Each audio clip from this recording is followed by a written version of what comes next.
Perkenalkan, nama saya Bahagia Lui dari Fakultas Pertanian, jurusan Agribisnis, Stambu 2017.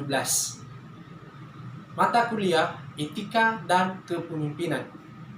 Dosen pengampu Dr. Insinyur Franciscus Gultom, SPD MPD dari Universitas Dharma Agung.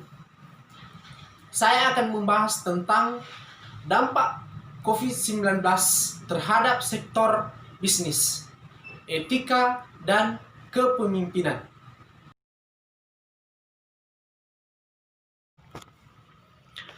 Pandemi virus corona telah memberikan tuntutan yang sangat besar bagi para pemimpin di sektor bisnis maupun sektor-sektor lainnya. Korban jiwa akibat virus ini menimbulkan ketakutan diantaranya para pekerja dan berbagai pemangku kepentingan.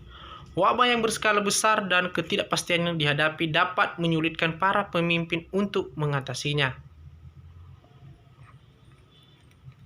Wabah ini memiliki ciri khas sebagai krisis landeskap lokal atau berskala luas yang dapat dimaknai sebagai peristiwa tak terduga atau besar yang terjadi dengan kecepatan luar biasa, sehingga menyebabkan tingkat ketidakpastian tinggi yang menimbulkan disorientasi, perasaan kehilangan terkendali, dan gangguan emosi yang kuat. Hal pertama yang harus dilakukan oleh pemimpin adalah menyadari bahwa perusahaan sedang menghadapi krisis. Hal ini merupakan langkah yang cukup sulit, terutama di saat krisis datang perlahan dan berkembang di dalam situasi yang terlihat wajar, sehingga tidak terlihat secara nyata. Beberapa contoh terkait krisis serupa ialah wabah SARS yang terjadi pada tahun 2002-2003 dan pandemi virus corona yang berlangsung saat ini. Untuk mengantisipasi ancaman potensial dari krisis yang berkembang dengan lambat ini, para pemimpin perlu menekankan biasanya kenormalan, normality bias, yang dapat menyebabkan mereka meremehkan kemungkinan maupun dampak yang dapat ditimbulkan.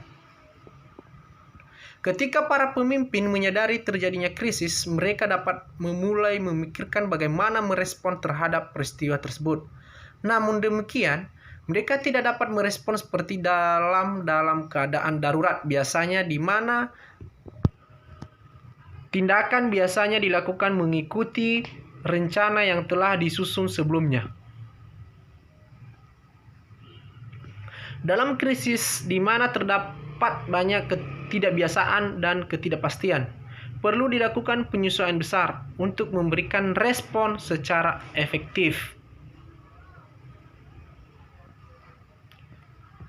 Respon dapat dilakukan secara luas, tidak hanya tindakan sementara, misalnya pemberlakuan kebijakan work from home, namun juga penyesuaian dengan praktik bisnis yang ada, seperti penerapan tools atau cara baru untuk membantu proses kolaborasi yang dapat bermanfaat mempertahankan jalannya bisnis bahkan setelah krisis berlalu.